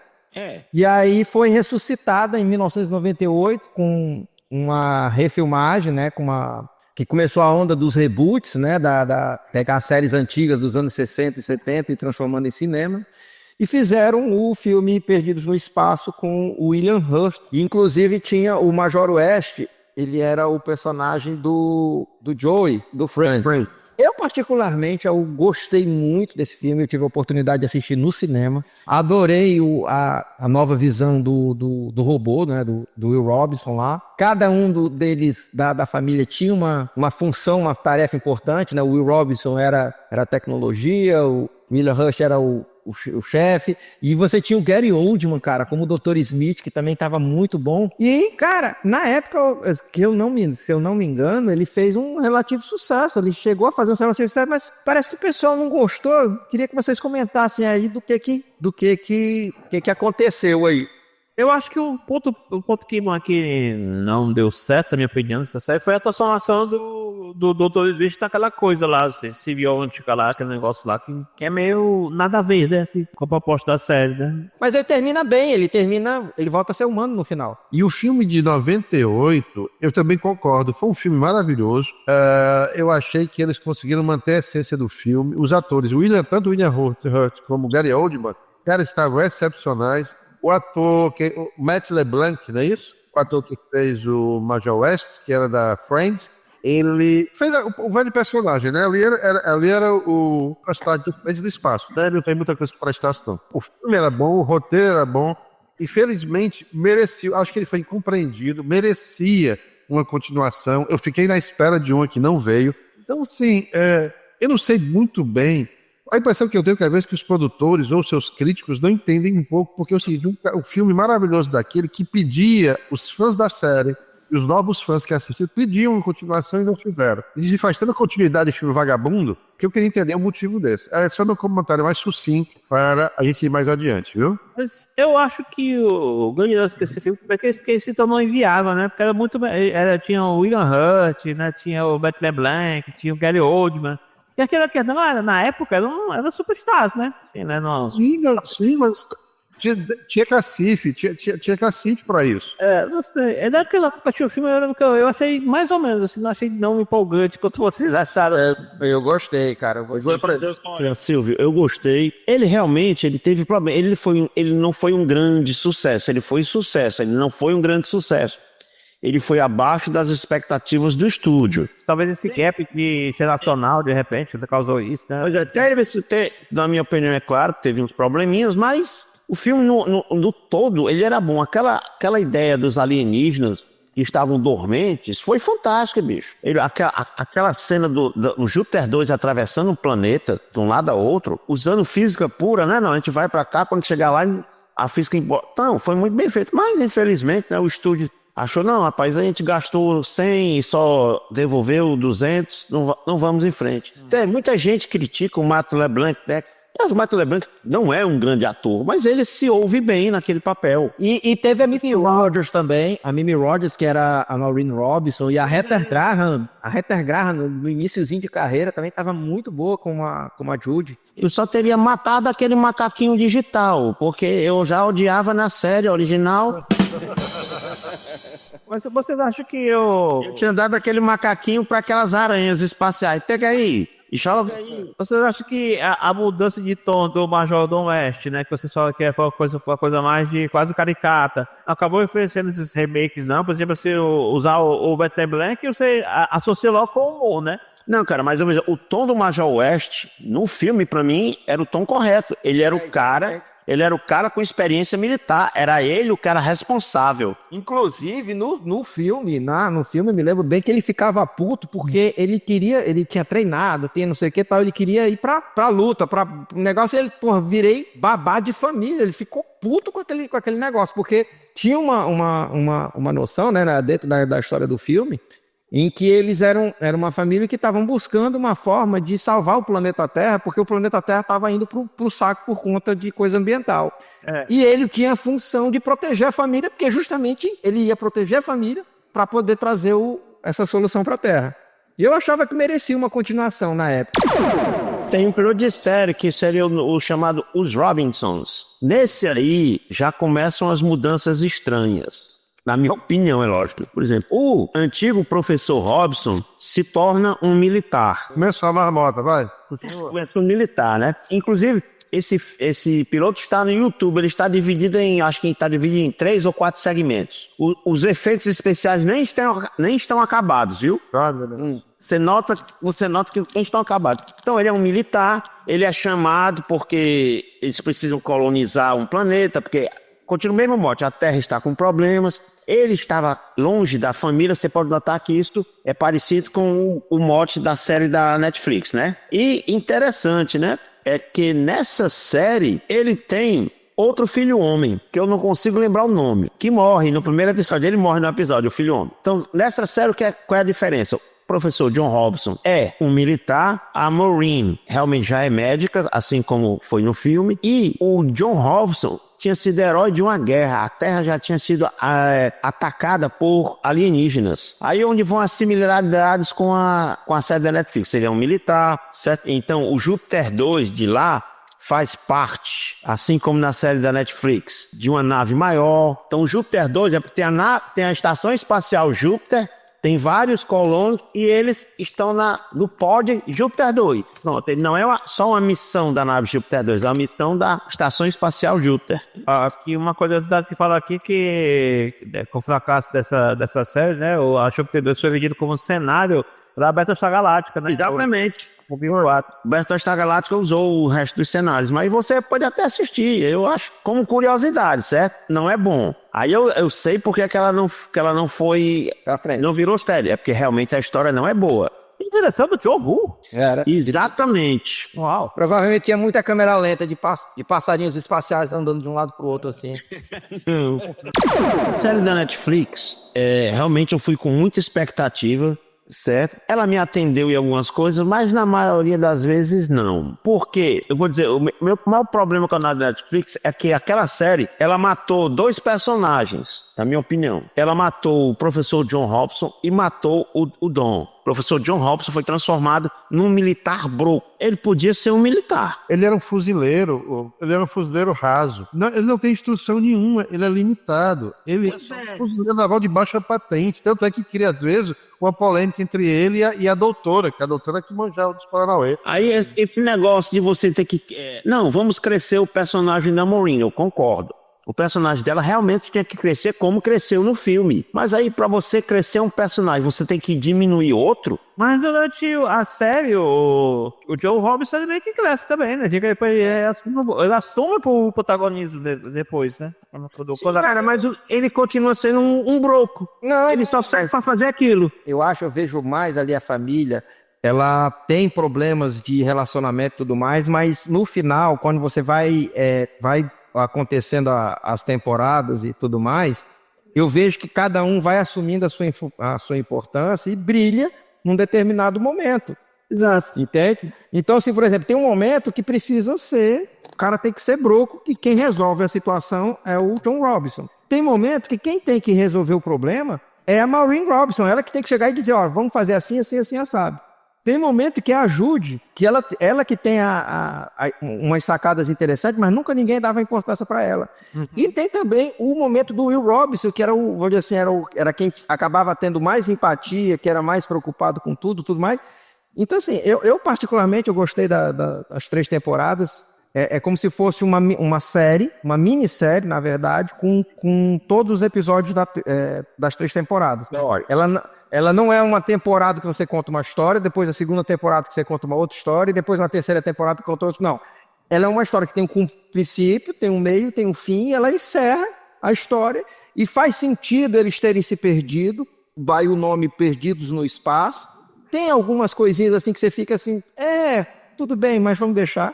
Eu, particularmente, eu gostei muito dessa adaptação, achei bem legal a história e tudo mais. Mas vocês acharam legal a transformação do Dr. Smith numa mulher? E a personalidade dela, que meio que traz essa coisa de ser uma assassina, ser uma pessoa vilã, e que acaba se envolvendo com a situação do... Eu achei que não feriu o personagem, que o personagem realmente era aquele. O personagem do Dr. Smith, o planejado para a série original era justamente aquilo. Era um personagem dúbio, que ele estava, quando eu precisar de você, eu sou bonzinho. Quando eu não precisar, eu vou ser eu. Tudo bem. Eu gostei daquele lance de convidar o ator, né? O Billy Milne para fazer o real Dr. Smith. Mas eu acho que... Não sei, eu acho que a história do Dr. Smith ficou mal resolvida, sabe? A personagem ficou mal resolvida. Depois de ser presa, quando não vamos tirar da cadeia, papai, aprenderam, né? Eu acho que ela devia ter ficado incógnita por mais tempo. Dizendo que não era a verdadeira Dr. Smith, é isso? Pois é, ela devia ter continuado Dr. Smith por muito mais tempo. Na minha opinião, tá? Tornaria a série mais interessante. Concordo. Assim, o fato dela ter sido trocado o gênero. Pode falar, Fred. Não, mas termina aí, não. Não, o fato de ter trocado o gênero dela, pra mim isso daí não afetou, não. Achei que ficou interessante, né? Ficou tão bom quanto, captou a essência do... Mas eu concordo com o Arnaud nesse sentido de que era pra ter demorado mais, ter deixado isso daí mais pra um plot twist, mais pro final e tudo mais. E ela... Mas isso aí acho que não tira os méritos dela. Eu acho que ela cumpriu bem a sua finalidade, foi uma boa adaptação. É uma história diferente, porque em relação à série original, que você tinha ela visitando vários planetas, com várias civilizações, nessa não. Você tem uma história que é, na verdade, uma novela com seus 30 episódios e tudo mais. É um drama, na verdade, é um drama de construção familiar, né? Porque a família começa toda despedaçada, né? E devido às provações que elas passam, elas se unem no final, né? Passa a ser uma família mesmo, de fato. Com robô e tudo, né? A mudança de sexo, de gênero, perdão, não me afetou. E eu acho que eles resgataram a verdadeira essência do Dr. Smith, que o Dr. Smith era um oportunista, era um mercenário, era um assassino, é o que ela é. Tem rasgos de bondade? Tem, mas ela é mau caráter, ela é canalha. Como o Dr. Smith, igual a ela acabou se afeiçoando à família Robson, ele também se afeiçoou ao menino. Olha, o Túnel do Tempo, realmente, assim como já foi citado aqui, é uma série que começou quando Perdido no Espaço ainda estava no ar e quando Viagem ao Fundo do Mar ainda estava no ar, né? Interessante. Como o Irving Allen, ele conseguia manter... Para o cara conseguir manter 3 séries em funcionamento, hoje em dia não dá certo, nos esquemas, mas o cara conseguiu manter 3 séries em funcionamento. Ela foi baseada num livro, eu não lembro o nome do autor, mas não era um autor famoso, não. O Irving Allen comprou os direitos do livro, certo? O livro, inclusive, é o mesmo nome da série, e começou a fazer a série. Então, é uma série que teve um piloto muito caro, porque a gente lembrando do piloto, os cenários do piloto são fantásticos. Quando aquele senador, ele entra na sala do túnel para ver o túnel, você sabe que tem a parte de pintura, que tem a parte do truque, mas você também sabe que a parte do túnel que foi construída é muito grande. Então pense no dinheiro. Os cenários do Túnel do Tempo são, na minha opinião, são fantásticos. Eles funcionam muito bem. Aquele elevador que o cara pega para descer, aí é que tem a máquina, 800 andares. Eu, na hora que o Doug está descendo com o senador, diz: "Não, senador, são 800 andares até embaixo." Meio exagerado, mas tudo bem. Aquele elevador é fantástico. É um efeito especial simples, né? Feito apenas com luz, mas é muito bem feito. E partiu-se dessa prerrogativa. Vamos viajar no tempo, vamos ajeitar. Eles não queriam ajeitar nada, eles queriam apenas estudar o que tinha acontecido, né? E devido ao fato do cara querer cortar o dinheiro, o cientista faz algo que dificilmente um cientista faria, né? Que é algo totalmente impensado. Ele se joga no tempo. É porque, na verdade, no piloto ele precisava provar que o negócio funcionava. Funcionava, mas é meio complicado, mas tudo bem. Sem aquilo ali não haveria série, né? É, exatamente. Agora, o mais legal... Agora, o que eu acho bom no Túnel do Tempo, cara, eu vou com sinceridade, era que eu fui pesquisar muita coisa de história devido ao que eu vi naqueles episódios. Exatamente. Inclusive sobre a Guerra de Troia, né? Exatamente. Como é que ela aconteceu de verdade na história mundial. Pessoal, mas tinha falhas, viu? No roteiro, mas eram falhas... Não, todo roteiro tem falha, mas... Não, pois é. Até o levantamento histórico, eu também tinha essa curiosidade, quando eu assisti o episódio, quando eu era criança, assisti o episódio, eu ia pesquisar, né? Ia procurar saber como é que era. E tinha algumas falhas, mas eram falhas aceitáveis. Essas falhas que tinham personagens históricos. Imagine um episódio de 1 hora e você conseguir sintetizar um fato histórico em 1 hora. É humanamente impossível. Sim. A gente precisa gerar atenção, gerar empolgação, fechar o arco, né? O arco do início, problema, desenvolvimento e solução. É muito pouco tempo, é verdade. Inclusive, eles entravam até em livros de ficção, né? Porque em Guerra de Troia nunca existiu, porra. Pois é um poema, né? Foi achado, no século XIX, foi achado Troia. E existem algumas referências que, ou aparentemente existiu. Não, talvez não com as mesmas proporções, mas Guerra de Troia. Não, a cidade existiu. O problema é que a Guerra de Troia, como está descrito nos livros, é um poema, né? Até onde eu sei, realmente existiu a cidade de Troia, mas é como o Arnaud falou, não na forma como foi descrita no poema. E o que aconteceu foi que aquela história do cavalo de Troia, que foi dado como presente, aquele cavalo em si não existiu, não existiu na forma como foi contado. Agora, sim, o que eu acho que pode ter acontecido é tipo a história do Rei Arthur, que o Rei Arthur, ele é uma lenda, todo mundo sabe que é uma mitologia anglo-saxã, porém, existem alguns relatos históricos em que tem uma figura em que ele estaria se baseando dessa lenda, aquela coisa. Como uma coisa aconteceu muito tempo atrás, você tem alguns fatos notáveis, e aí depois o pessoal exagera e transforma em lenda. Vamos ao piloto. O piloto, cara, quem conhecia alguma coisa do Titanic antes daquele piloto? Me diga. Ninguém. Aqui no Brasil, pouca coisa. Eu conhecia. Tinha aquelas coleções de Delta Larousse que a gente tinha acesso. Era a nossa internet, né? Na minha casa tinha sempre essas coleções. E tinha uma coleção chamada Conhecer, não sei se vocês lembram. Eu tive essa coleção em casa. Capa vermelha, era muito legalzinho. Exato. Eu lia voraz dessa coleção. Eu li todos aqueles tomos da coleção. Era maravilhoso. E citavam. Quando eu assisti o episódio, eu falei, eu li isso, tá? Eu fui procurar. Durante eu fui procurar as informações para ver se batia. Coisa de nerd, né? Então eu já sabia do Titanic, né? Eu fiquei até triste porque o navio era pequeno. O navio da série era bem pequenininho em relação ao verdadeiro, né? Não tinha quatro chaminés. Eu não tinha 4 chaminés, o navio do filme não tinha nem 3, imagine 4. E aí, da série, eu fiquei assim, analisando o navio, como é que era, e a série mostrando. Quando você falou, eu me lembrei. Interessante, eu li muito também na infância, mas eu não lembrava. Eu confesso que eu só me toquei naquele filme. Eu só acho que o piloto falhou porque não mostrou a Jack e a Rose. Aí vamos ao piloto. O piloto tem seus problemas. Hoje a gente vê isso, né? O cientista chegar e querer convencer um cara de 1912, que ele veio de 1968, e aquele navio vai afundar, é meio complicado, né? Uhum. Ainda mais que era um navio que era considerado a obra-prima da tecnologia, o ápice da tecnologia na época. E era, né? Agora, o mais importante que a gente não está falando era qual era o nome do projeto do túnel do tempo. TikTok, meu amigo. Hoje em dia era complicado, né? Você chega pro cara aí, você quer fazer parte do projeto TikTok, cara, ou ganhar dinheiro, fruto doido, ó. Olha o nome da porcaria, projeto TikTok. Acho que o negócio é muito grande mesmo, né? É uma história. Ele foi um visionário, ele não estava acreditando que teria um aplicativo hoje em dia, que era o TikTok. Rapaz, uma coisa que eu acho fantástica no túnel do tempo, cara, é a base do túnel do tempo, aquele esconderijo do deserto, aquela abertura do chão pro carro entrar, a gente sabe que o cara morria, né, se entrasse no carro daquele jeito, mas tudo bem. Mas isso que era legal, cara. A gente sabe que o cara morria, que o cara descesse com o carro naquela velocidade, quando chegasse lá embaixo, ele batia no chão e tava morto, mas era fantástico. Mas tinha um efeito visual, o carro tava andando aqui e daqui a pouco abria a rampa assim do nada, né? Caía. Tipo, justamente. E aí ele desaparecia, cara. Era muito massa, cara.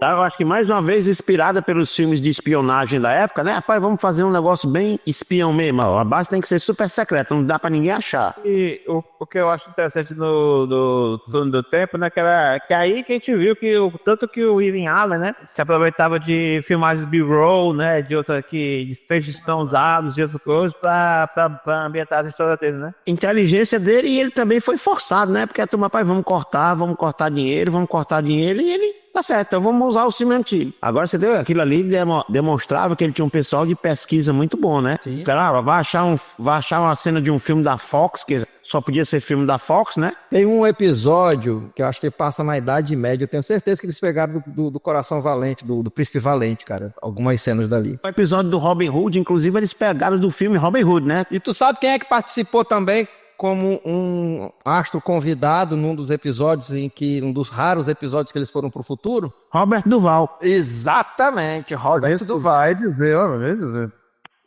Roberto Duval.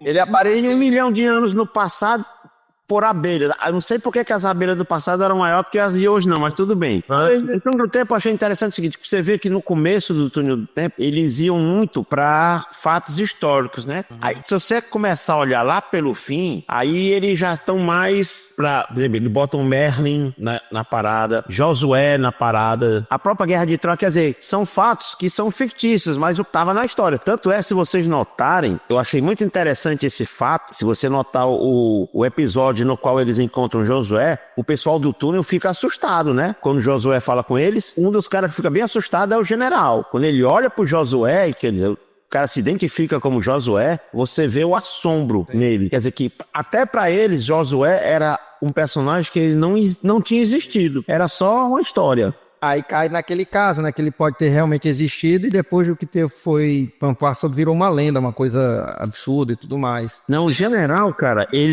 o general aparece um descendente dele na Revolução Francesa, que inclusive ele herdou, o general da série herdou o anel desse ancestral. E o ancestral consegue prender o Tony, não, consegue prender o Doug, e o general manda o anel dele pelo Tony pra mostrar ao cara, ó, esse aí é meu amigo, deixa ele ir embora. Eu fico imaginando, né, se fosse feito um remake atual do Túnel do Tempo, né, o tanto que talvez essa série fosse cancelada ou então fosse criticada, né, porque hoje em dia, né, até com uma certa figura política assim, né, o passado é incerto, né, você tentar retratar o passado agora sem ter um viés político de um lado pro outro, né, eles iam acusar a série de alguma coisa, né. Eu espero que nem tentem, sabe, porque o revisionismo ia ser enorme e não ia dar certo, não.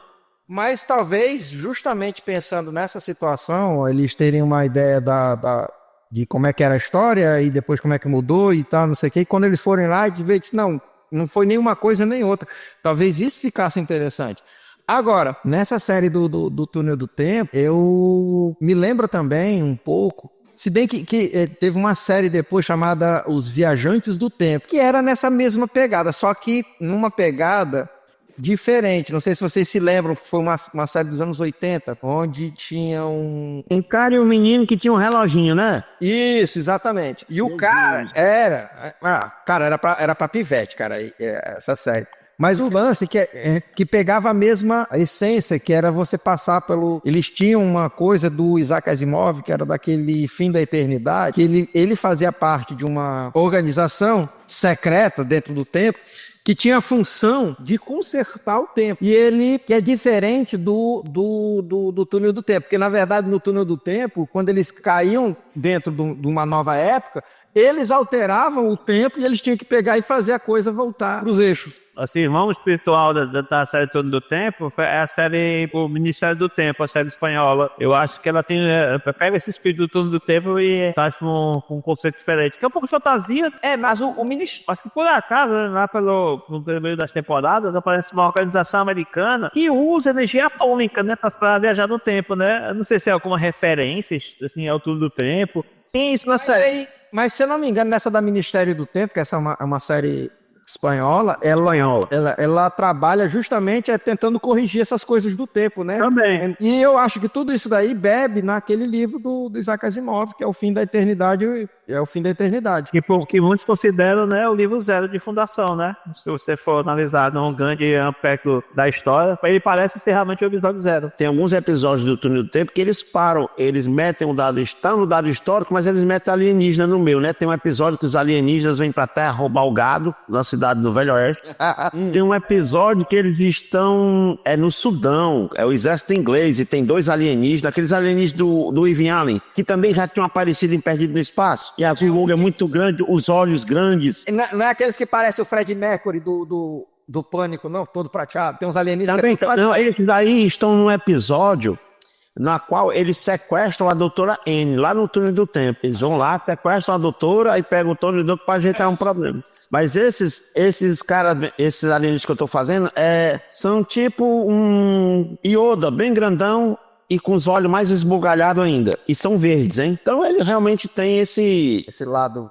Tem um lado. Tem um alienígena que inclusive é o Kowalski, viu? Kowalski tá lá, de alienígena. Mas infelizmente, né, como o Fred lembrou bem no começo que a gente estava conversando, infelizmente os caras quiseram cortar o dinheiro e o o Irving Allen, rapaz, não vou não. É a série preferida dele, né, por sinal. Era, ele sempre falou isso, mas não vou não, porque devia ficar bem interessante o fato deles voltarem e tentar fazer certas correções, né? Mas infelizmente, Tony e Doug ficaram perdidos para sempre. Nunca voltar. Eles nunca conseguiram voltar, né? Inclusive tem um episódio que o Tony volta, né? Então, e tem um negócio bem interessante, que é, ele volta, mas tá todo mundo parado, porque ele volta entre um segundo e outro, né? Exato, é legal essa série. Aí ele deixa um bilhete escrito, dizendo que voltou. Tem um episódio que ele volta, acho que é o Tony, eu não me lembro, um deles voltam 10 anos antes. É o Tony que volta 10 anos antes e encontra o Doug no meio do deserto. Exatamente, você não conhece, né? Exatamente. Não conhece. O personagem do Doug, inclusive, tá de bigode, né?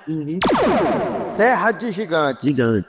Terra de Gigante foi a última série produzida pelo Irving Allen. Foi uma série bem interessante. Foi a série, na minha opinião, com o Túnel do Tempo e com a Terra de Gigantes, foi a série mais adulta que ele teve. Apesar de algumas repetições de personagens, por exemplo, no Terra de Gigantes, o personagem de Fitzhagen é uma repetição do personagem do Dr. Smith. Ele começa como uma pegada mais dramática, mas no fim ele se torna mais um bonachão, certo? O bom de Terra de Gigantes é que ela não se tornou a série camp que Perdido no Espaço se tornou. Ela sempre teve um olhar mais sério. Uma premissa estranha, né? Que uma coisa que, por exemplo, uma coisa que nem existe até hoje, que são os voos orbitais comuns, né? Nenhum avião hoje. A gente não tem linha aérea orbital pelo planeta e eles acham, sei lá, um buraco negro ou uma fenda no espaço e eles vão para um planeta onde é o mesmo o planeta. normal é o gigante. Parece viagem de Gulliver, né? Eu ia comentar isso. Era a série mais cara, né, na época. Né? Olha, veja bem, quanto é que eles não tinham que gastar para construir os cenários do gigante? Exato. Você tinha que construir lápis gigante, você tinha que construir telefone gigante, tinha que construir a parte inferior das portas para qual eles passavam por baixo, tinha que construir pé de mesa, tudo isso era muito dinheiro. Você falar no tamanho do estúdio, né, pra caber tudo isso, né? Pois é. Nem tanto, eles só precisavam fazer o enquadramento correto, mas tinha que ser construído. Agora, uma coisa que era interessante é que ele sempre, você vai ver na série, é que sempre a câmera, quando pegava os pequeninos, ela estava de cima. E os gigantes estavam sempre colados ali embaixo. Cara, aquilo ali dava um efeito muito... Mas toda vez que você via um gigante, o gigante estava de baixo. Você via, eles usavam alguma grande angular, alguma coisa assim, e dava aquele efeito. Ou seja, além do cenário, você tinha esses efeitos ópticos, esses efeitos práticos, que era... É um desconforto, né, Luiz? É um desconforto assim que você sentia, né? Assim, né? Sim, sim. Agora, eu sei que muita gente se identificava como os pequeninos, né? Como se a gente tivesse ido lá e estivesse tentando sair. Mas tinha outros que se identificavam como os gigantes e que ia cuidar deles, ia botar eles dentro de uma casa de boneca, uma coisa assim, para poder brincar, cara. Eu achava muito legal esse tipo de visão. Esse cara, parece que eu ficava meio perturbado com essa série, né? Aquela tanta agonia, assim, dos gigantes com eles, assim, que... É criança, né? E aí, lembrando que Terra de Gigantes, ela só tinha ela, né? Porque as outras 3 tinham sido canceladas praticamente no mesmo período, e aí ficou só o Terra de Gigantes dentro dessa... Realmente é a última série dele, né? Pra TV. Uma curiosidade sobre música, né? A música de Túnel do Tempo, assim como a música de Perdido no Espaço, adivinha quem é o autor, né? Toda a música do Tubarão. Não, John Williams não. Olha aí. Rapaz, John Williams em início de carreira. Pode pegar lá, pode assistir um episódio de Perdido no Espaço e um episódio de Túnel do Tempo que tá lá, a música John Williams. Ela moça, é dele? O cara é bom mesmo, viu? Porra. Ele é muito bom em criar temas chicletes. É uma série muito cara, né? O Terra de Gigantes dava muito trabalho, realmente dava muito trabalho, isso que o Luiz falou, que é a mudança de ângulo, né? Quando você ia ter que filmar o cara de um ângulo, aí você tinha que filmar o outro do outro. Então era um negócio que dava muito trabalho. Outra coisa que a gente só se toca depois, né? O elenco masculino, isso é, os 3, né? Tinham que estar em boa forma física, né? Porque o que eles subiam de corda... Era o tempo todo. Era o tempo todo. Quer dizer, o dublê ali só era usado quando um negócio era extremamente necessário, quando era realmente perigoso. Mas pense na forma física daquele pessoal para subir naquelas linhas de costura, né? Porque era linha de costura. Né? Não era nem... Aí tinha agulha, aí tinha um machado que eles faziam com um palito de fósforo e uma lâmina de barbear, cara. É que eu digo, pegue um palito de fósforo, uma lâmina de barbear e tem que cortar um fio. Duvido que você consiga. Mas você não era um pequenino desesperado precisando cortar o fio? Mas até lá, vamos com calma. Não, mas funcionava, né? É que existia uma certa ingenuidade do público. Não, e outra coisa que eu achava legal é que, por exemplo, essa foi uma das primeiras séries, né? Onde você tem uma diversidade, né? Tudo bem, o comandante era o segundo. O ator que fazia o comandante era Gary Conway, que fazia o capitão Steve Burton. E o segundo em comando. Era o ator negro, o Don Marshall. Não é isso? E tinha as duas. É a atriz Rata Young, que era a comissária, Beth Hamilton. E Também era o principal. Eu acho que era esse principal. E era esses quatro. A Dana Land era modelo na vida real e modelo na séries. que fazia a Valerie Scott, que era a atriz modelo, exatamente. Agora, uma coisa legal, Don Marshall, que era o segundo em comando, né, que era engenheiro da nave, ele fez um episódio de Star Trek do Spock chamado Primeiro Comando. Exatamente. Antes da série começar, ele tinha feito, eu acho, se não me falha a memória. E é o cara que dá a bronca no Spock, né? Nossa, ele passou o episódio todinho, sabe, na cola do Spock, brigando e criticando. Ele passa o episódio todinho, inclusive questionando a competência do Spock do primeiro comando. O Don Marshall, que, aliás, o outro, o que fazia o engenheiro. Era o Barry Lockridge, era o Stephen Angry. Stephen era o garoto. Stephen é o garoto. Kurt Kasner era o Dr. Smith dele. É o Alexander Fitzhugh. Quem era o ator? Tinha mesmo um ator, qual era o nome dele? Eu acho que era Don Matheson. Don Matheson. Era cientista e engenheiro. Era engenheiro. Eu tô falando do Você não sabe, o Don Matheson, ele aparece num episódio de Perdidos no Espaço. Ele é o robozinho e Dark 7. Ele é apaixonado por um robô, não era? Era. Acho que o nome dela era Luna 7, alguma coisa assim. Era um estúdio pequeno, aqueles estúdios se conheciam todos, né? Então ele foi lá. Mas o que eu gostei muito, aquela série era interessante, apesar dos seus planos, interessante. Mas novamente ele dava aquela ideia, né? Que eles tinham ido para um lugar sombrio, né? Que é o velha história da Guerra Fria, né? Tinha o inspetor Kubrick, que era o cara que era da AID, eu não lembro bem o nome da agência. Mas o Kubrick era o típico agente soviético. Ele existia para botar medo nas pessoas e para dizer ou você faz o que o Estado quer ou você está perdido. Os cientistas eram sempre ameaçados, ele vivia sempre ameaçando. Quando ele chegava para pegar os pequeninos, ele ameaçava. Ele era um cara que não cumpria as promessas, né? Ele dizia que ele ia recompensar quem pegasse os pequeninos, aí o cara pegava e dizia, não, você está fazendo o dever seu do Estado. Não vem querer recompensa não que vai dar errado. Realmente ele era um espião soviético. O padrão do espião soviético. Tinha seus problemas, por exemplo. Hoje a gente sabe, né, que como é que um pequenino corria mais ligeiro do que um gigante? Não era que ele fosse mais rápido, é porque ele conseguia ir, por exemplo, ele podia tranquilamente atravessar uma floresta que os gigantes não iam conseguir. Mas tudo bem, mas veja bem, vamos brincar, porque é claro que a gente sabe que a série é fantástica, mas em teoria o pequenino teria 15 centímetros, né? Sim. Pô, pense nas portas altas daquele planeta. E fisicamente, né, os gigantes... Fisicamente eles deveriam ser menores, né? Não, porque se fosse daquela altura lá, eles desmoronariam por si mesmo, né? Pelo peso. Aí não vamos nem levar em consideração a questão de gravidade, né? A gravidade normal para um gigante daquele, para um cara de 15 centímetros, é meio complicado, mas tudo bem. Devia ser mais light, né? Era os anos 60. Cara, aquela nave estava escondida, certo? No mato, né? Tinha episódio que aquela lanterna vermelha do centro da nave ficava piscando. Como? O cara tá escondido. Não, sabe, não que é ruim não. Eu tô dizendo, são algumas coisas que eram passadas despercebidas.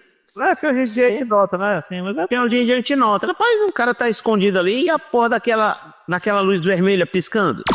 Pois é, pessoal, estamos aqui, nosso tempo está se acabando, se a gente deixar aqui, a gente vira a noite falando sobre tudo isso, porque é muito gostoso lembrar dessas séries de ficção científica que a gente adora, mas a gente vai ter que encerrar, mas vamos fazer uma segunda parte de um To Be Continued, onde a gente vai conversar ainda sobre o cinema do Irving Allen nos anos 70, que ele praticamente definiu o que era um gênero de física-catástrofe, e também sobre o fato dos prêmios que ele ganhou, que inclusive o Irving Allen, ele foi um ganhador do Oscar. Antes de encerrar aqui, vou passar aqui a palavra para os nossos colegas, para a gente indicar um livro, um filme, ou alguma coisa que ele esteja fazendo, ou esteja lendo. Working. Minha dica de hoje é que eu reli, na verdade, o primeiro conto de uma coletânea de livros de uma coletânea de contos do George Martin chamada O Cavaleiro dos Sete Reinos, por ocasião da vindoura série agora da HBO, né, do mesmo nome, né, O Cavaleiro dos Sete Reinos. O nome da história é o Cavaleiro Andante, né, que é a primeira história criada pelo George Martin nesse 100 anos antes, né, dos acontecimentos da Crônica de Gelo e Fogo, e conta a história do Sr. Duncan, que é até citado durante os livros da Crônica de Gelo e Fogo como o maior de todos os cavaleiros do rei, né? Só que essa é a história de formação desse cavaleiro, né? Ele disse cavaleiro andante até virar a guarda real, né? O maior de todos os guardas reais do Sete Reinos. E é bem interessante, assim, eu quis ler esse conto porque aparentemente vai ser a base da primeira temporada da série da HBO, né? Que vai estrear agora, ou vai estrear. Eu não sei como é que vocês estão ouvindo esse podcast. Mas o interessante é porque eu fiz questão de ler para saber o quanto eles vão talvez estragar ou melhorar o conto, né? Porque o conto em si é fantástico, assim, recomendo pra caramba, quem nunca leu, leia. O que é interessante do Sr. Duncan é como se fosse uma espécie de Don Quixote no meio das maquinações e estratégias grotescas de Game of Thrones, entendeu? Ele é um cara que realmente ele preza pela cavalaria, pelo ajudar o próximo, né? No meio daquela trama política e tudo mais. E é interessante também que o escudeiro dele, né? Que é um garotinho de 8 anos, né? Cujo apelido é Egg. Ele é mais interessante do que a gente imagina, né? Mas eu não vou contar porque isso é spoiler, tanto do conto quanto da série, né? Mas, assim, recomendo pra caramba, assim, pra quem quiser já se ambientar do que vai acontecer ou não na série da HBO. Mas essa é a minha dica. Bom, primeiro agradecer a todos por esse convite maravilhoso, estar aqui mais uma vez falando de assuntos que não são tão caros, falar de ficção científica, falar de filmes que ilustraram, que fizeram parte da nossa infância e adolescência e de alguma forma nos moldou em referências éticas, culturais, referências de conduta. É muito legal relembrar esse momento aqui. Eu fico muito feliz que esse podcast tenha essa proposta. Me pediram para indicar um livro que eu estou lendo. Eu estou relendo, na verdade. É um livro maravilhoso. É um livro de 1967, de Philip K. Dick, chamado, não sei se vocês conhecem, chamado Ubik. Ubik é U-B-I-K, né? É um dos romances mais radicais do Philip K. Dick. E, na verdade, é uma obra, né, que fala sobre realidade, tempo, identidade e morte. Pura ficção científica, indico para quem não leu. Era um livro que merecia, e filme com certeza, e ele meio que desmonta peça por peça, fala desses assuntos que eu acabei de citar, realidade, tempo, identidade e morte. Fala de como sempre, falando de um futuro distópico, onde existem empresas que trabalham com telepatas que, por sua vez, controlam informações valiosas, que, por sua vez, tem pessoas em estado vegetativo que existem tão somente para atender às necessidades dessas empresas. Ou seja, é uma visão extremada do capitalismo selvagem, vinculado à ficção científica, vinculado também à falta de moralidade, algo que muito familiar no futuro da época. O livro é o futuro, que era de 69, mas para nós hoje, no pleno século XXI, é algo que nós convivemos quase que diariamente. Então, o BI é minha indicação de livro. Quem tiver interesse, leia. E quiser depois entrar em contato no próximo encontro, comentar se valeu a pena. Tá certo. Boa noite, foi muito interessante, muito gratificante participar desse podcast, jogar o pouco que eu sei sobre esse monstro da ficção científica e do cinema, que é o Irving Allen. E no momento eu não estou lendo, né, nada de ficção científica, mas eu recomendo um livro que eu li há algum tempo, que é um livro escrito por um rapaz chamado Adam Roberts, A Verdadeira História da Ficção Científica. É um livro até extenso, certo? Ele deve ter em torno de 600 páginas, mas é muito bom porque ele considera a ficção científica algumas coisas que nós não consideraríamos. É muito bom, ele volta no tempo, ele começa lá na Grécia sobre a ficção científica. E é um estudo bem aprofundado, bem interessante. Em termos de filme, eu estou meio decepcionado com esses filmes modernos, então eu estou revendo Stargate. Então, quem tiver oportunidade, quem tiver a Paramount, pode começar a ver Stargate, que na minha opinião é uma ótima série de ficção científica, bem divertida, que tem tópicos bem interessantes. Pois é, rapaz, eu também estou muito feliz com essa nossa conversa, com esse bate-papo aqui, a gente falando sempre sobre essa palavra, esse tema que é a ficção científica, que é o que nos aproxima, que é o que a gente adora, justamente porque a gente pode trabalhar uma questão de futuro e discutir temas atuais de forma no futuro. Eu convido o pessoal que está nos assistindo a visitar o nosso Instagram. Era bom a gente pegar e falar também os Instagrams da gente. E eu convido porque lá eu estou com um projeto no meu Instagram, que é @LuizClaudio_Braga, que eu estou com um projeto, deu uma parada agora, mas eu pretendo retornar, de fazer microcontos de ficção científica. São pequenas postagens com poucas palavras, com poucas frases e tudo mais, onde você tenta contar uma história pequena, curta, com uma temática de ficção científica. E com relação à indicação, eu vou dar 2 indicações. Tem um livro chamado Realidades Paralelas, que é um livro antológico do Philip K. Dick, que são vários contos, que são histórias de ficção científica, onde ele está sempre questionando a realidade. E é interessante porque lá você vai encontrar histórias que viraram inspiração para certos filmes, como, por exemplo, o Minority Report. E quando você lê o conto original do Philip K. Dick, você vê assim, porra, a história que esse cara escreveu foi lá nos anos 50, tem um final muito mais impactante, mais interessante, mais coerente com a história do que o do filme do Steven Spielberg. Tem também O Pagamento, que é um outro que foi estrelado pelo Ben Affleck e pela Uma Thurman, onde um cara ele faz certos serviços e depois ele tem a memória apagada desse serviço, porque justamente para poder manter o sigilo da coisa. Ô Luiz, desculpa interromper, essas aí são as realidades adaptadas, é? Tem bastante. É muita coisa interessante lá. Inclusive, já fica aqui a proposta, viu? Mas a gente falar mais sobre o Philip K. Dick, porque ele tem muito top, viu? Essa ideia, muito bom. Porque o Philip K. Dick, cara, tem muita história massa dela. Tem sim. Eu considero ele assim, um dos... Ele tá no mesmo nível do Isaac Asimov e do Arthur Clarke. Uhum. Né? Uma indicação nacional, de um livro nacional, um livro da editora Sirius, também é uma série de contos de autores nacionais de ficção científica. São vários contos independentes que uma sociedade totalmente vigiada por câmeras, pegando num espírito de 1984, de George Orwell. É muito interessante esse livro. Muito obrigado pela paciência de vocês terem escutado a gente até agora. Desculpem as brincadeiras, eu espero que tenha deixado as coisas mais leves. E vamos nos preparar para a próxima conversa, que é a continuação do grande persona da ficção científica, que foi o Irving Allen.